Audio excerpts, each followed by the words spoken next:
Welcome friends, welcome to R channel my first view. இன்னைக்கு சிம்பிளான super healthy டேஸ்டியான ஜவ்வரிசி வச்சு ஒரு கிச்சடி எப்படி பண்ணுறதுன்னு பார்க்கலாம். சிம்பிளான இன்க்ரீடியன்ட்ஸ் தாங்க, இது இல்லை அது இல்லைன்னு எதுவும் கிடையாது. சிம்பிளான ரொம்ப சிம்பிளான இன்க்ரீடியன்ட்ஸ் வச்சு சூப்பர் டெலிஷியஸான ஜவ்வரிசி கிச்சடி எப்படி பண்ணுறதுன்னு பார்க்கலாங்க. Welcome to R channel my first view.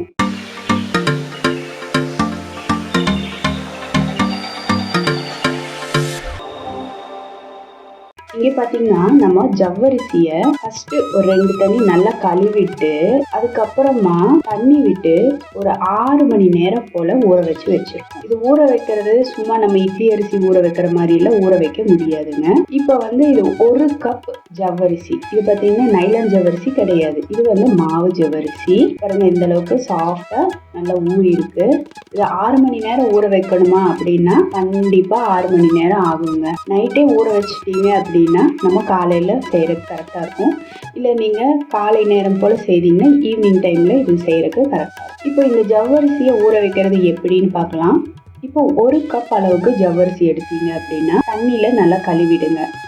நம்ம மெஸ் வடிகட்டி அது மாதிரி இருக்கும் இல்லைங்களா, அதில் வச்சு கழுவி விட்டுருங்க. நம்ம இட்லி அரிசி இந்த மாதிரி அரிசி கழுவுற மாதிரி மொத்தமாக போட்டு களைஞ்சிங்க அப்படின்னா எல்லாம் கரைஞ்சி போயிடும்.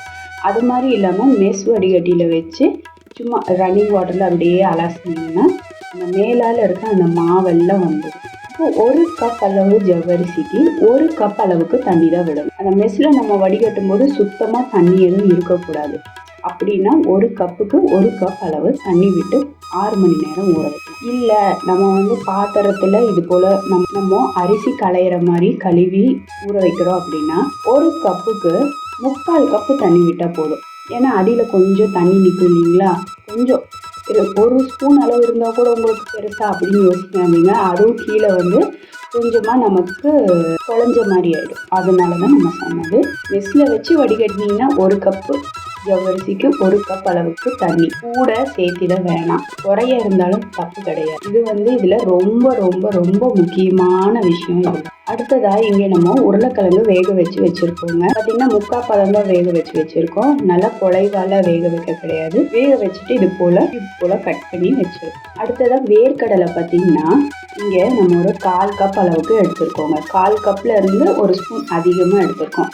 1/2 கப் ஜவ்வரிசி எடுத்தீங்கன்னா ஒரு 1/2 கப்பு போல் நீங்கள் வேர்க்கடலை எடுக்க வேண்டியது இருக்கும். இது வறுத்த வேர்க்கடலை. இதை பார்த்தீங்கன்னா நம்ம 1-2 நுணுக்கி வச்சுருக்கோம். அம்மியில் வச்சு நுணுக்கியிருக்கோம். மிக்சியில் போட்டிங்கன்னா டக்குன்னு பவுடர் ஆகிடும். அது போல் இல்லாமல் இங்கே பார்த்தீங்கன்னாலே தெரியும், இந்த பிட்டு முந்திரிலாம் சொல்லுவாங்க இல்லைங்களா, இந்த கேக் மேலே எல்லாம் போடுவாங்க, அது மாதிரி குட்டி குட்டியாக இது போல் 1-2 இது போல் இடித்து வச்சுருக்கோம். பார்த்தீங்கன்னா அங்கங்கே முழுசாகவும் இருக்கும், கொஞ்சம் இடித்த மாதிரியும் இருக்கும். இது மாதிரி எடுத்துக்கோங்க. இப்போ நம்ம 1 கப் ஜவ்வரிசி எடுத்துக்கிறதுனால ஒரு 1/4 கப்லேருந்து கொஞ்சம் கூடுதலாக எடுத்துருக்கோம். இங்கே நம்ம ஒரு பேன் வச்சுருக்கோங்க.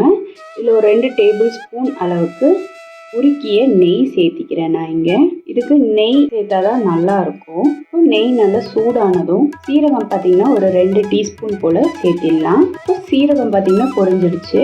இப்போ அடுத்ததாக பச்சை மிளகாய் பார்த்தீங்கன்னா ஒரு 3 பச்சை மிளகாய் நல்லா ஃபைன் சாப் பண்ணியிருக்கோம். இதில் பார்த்தீங்கன்னா காரம் கம்மியாக இருக்கிறதுனால நான் 3 எடுத்திருக்கேன், இல்லாட்டி 2 போதுமானது. இதோட கருவேப்பிலை பார்த்தீங்கன்னா கொஞ்சமாக சேர்த்திடலாம். இப்போது அடுத்ததாக உருளைக்கிழங்கு வேக வச்சு வச்சுருக்கோம் இல்லைங்களா, அதை சேர்த்திடலாம். இப்போ இந்த உருளைக்கிழங்கை எண்ணெயிலேயே ஒரு 2 நிமிஷம் போல் நம்ம இது போல் வதக்கி கொடுக்கலாம். அந்த எட்ஜெல்லாம் பார்த்தீங்கன்னா லைட்டாக கிறிஸ்பாகிற மாதிரி இருக்கட்டும். இதை வேக வைக்காமல் பச்சையாக கூட நீங்கள் பொடியாக கட் பண்ணி இது போல் வறுக்கலாம்.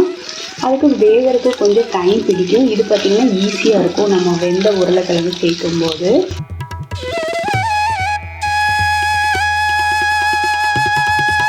இந்த உருளைக்கிழங்குல உப்பு பிடிக்கிறதுக்கு கொஞ்சமாக ஒரு சிட்டிகை அளவுக்கு மட்டும் நான் உப்பு சேர்த்திக்கிறேன், அதிகமாக சேர்க்க கிடையாது. ஸோ இந்த உருளைக்கிழங்கு இந்த நெய்லேயே நம்ம நல்லா வதக்கி விட்டுடலாம். இந்த உருளைக்கிழங்கு சீரகம் பச்சை மிளகாவோட இந்த நெய்யில் வதக்கும் போது உங்களுக்கு பார்த்திங்கன்னா மனம் அந்த அளவுக்கு சூப்பராக இருக்கும். உங்களுக்கு அந்த எட்ஜெல்லாம் பார்த்தீங்கன்னா லைட்டாக கிறிஸ்பாகிற மாதிரி அந்த கலர் சேஞ்ச் ஆனால் போதும்.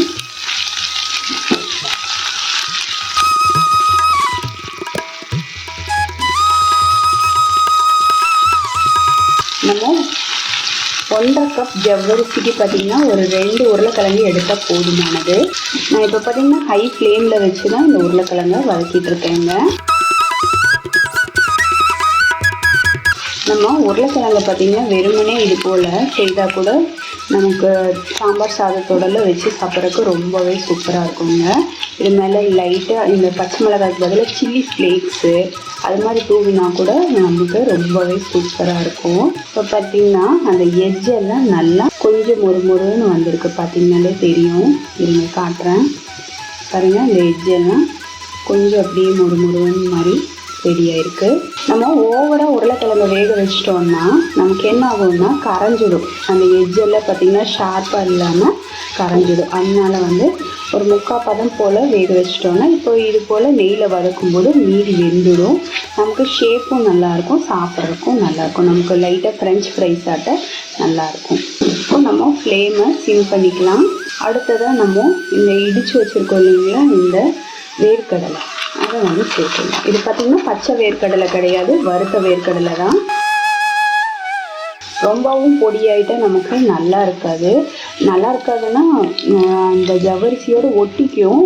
ஆனால் இது போல் செய்யும்போது நமக்கு லைட்டாக ஒரு க்ரன்ச்சி ஃபீலிங்காக இருக்கும் சாப்பிட்றதுக்கு. அதுக்காக இது போல் 1-2 இடித்து வச்சுருக்கோம்.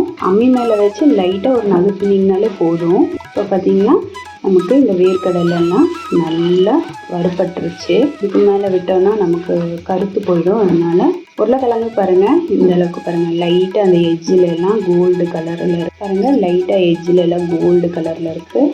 இப்போ இந்த உருளைக்கிழங்கு கரெக்டான கன்சிஸ்டன்சியில் இருக்குது. இப்போ நம்ம ஊற வச்சுருக்க இந்த ஜவ்வரிசியை சேர்த்து நல்லா கலந்துருச்சு. இப்போ இந்த ஜவ்வரிசிக்கு தேவையான அளவு உப்பு சேர்த்திடலாங்க. கூடவே ஒரு சிட்டிகை அளவுக்கு நம்ம சர்க்கரை சேர்த்துக்கலாம். சேர்த்திட்டு ஹை ஃப்ளேமில் ஒரு 2 நிமிஷம் போல் இது போல் கலந்து விடலாம். ஸோ ஹை ஃப்ளேமில் தாங்க வச்சுருக்கேன். ஹை ஃப்ளேமில் வச்சு ஒரு 2 நிமிஷம் போல் இது போல் கலந்து விட்டுடலாம். உங்களுக்கு மஞ்சள் பொடி வேணும்னா மஞ்சள் பொடி கூட சேர்த்திக்கோங்க, கலராக நல்லா தான் இருக்கும். ஹை ஃப்ளேமில் வச்சு வதக்கும் போது இந்த ஜவ்வரிசியில் பார்த்திங்கன்னா நிறம் மாற ஆரம்பிச்சிடுச்சு.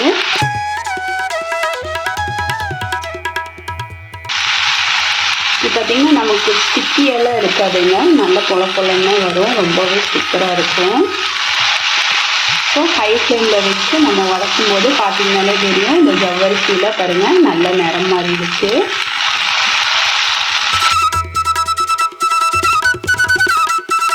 ஸோ 2 நிமிஷம் கழித்து இதை அப்படியே செட் பண்ணி இதை லிட் போட்டு க்ளோஸ் பண்ணிடலாம். இப்போ ஃப்ளேமை நல்லா சிம் பண்ணி ஒரு 2 நிமிஷம் போல் வச்சிடலாம்.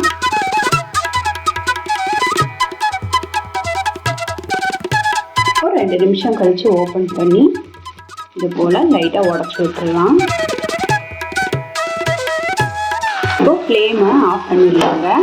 ஹை ஃப்ளேமில் ஒரு 2 நிமிஷம் வதக்கி விட்டுட்டு சிம்மில் வச்சு ஒரு 2 நிமிஷம் போல் மூடி வச்சு வேக விட்டு எடுத்தால் போதும், சீக்கிரமாகவே குக் ஆகிடும். கடைசியாக ஒரு அரை எலுமிச்சை பழத்தை பிழிஞ்சு விட்டுடலாம். நான் இப்போ ஃப்ளேம் ஆஃப் பண்ணிவிட்டு தான் அரை எலுமிச்சை பழத்தை பிழிஞ்சு விடுறேன். கடைசியாக கொத்தமல்லி தழையும் தூவி விட்டுடலாங்க. சூப்பர் டேஸ்டியான ஜவ்வரிசியில் கிச்சடி ரெடி ஆகிடுச்சு. நான் சொன்னது போல் நீங்கள் விரதம் இருக்கிறீங்க அப்படின்னா உங்களுக்கு வெங்காயம் பூண்டு அரிசி எதுவும் சேர்க்கக்கூடாது. அப்படி இருக்கிற டைமில் இது போல் செய்து சாப்பிடுங்க, ரொம்பவே சூப்பராக இருக்கும், ஹெல்த்தியும் கூட. பொதுவாக ஜவ்வரிசிங்கிறது மரவள்ளி கிழங்குல செய்கிறதா நான் கேள்விப்பட்டிருக்கேன்.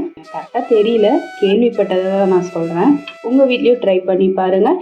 ட்ரை பண்ணி பார்த்துட்டு மறக்காமல் மை ஃபர்ஸ்ட் வியூக்கு கமெண்ட் செக்ஷனில் போஸ்ட் பண்ணுங்கள் எப்படி இருந்தது அப்படின்னு. இந்த வீடியோவை இது வரைக்கும் பொறுமையாக பார்த்ததுக்கு ரொம்ப ரொம்ப நன்றி ஃப்ரெண்ட்ஸ். தேங்க்யூ.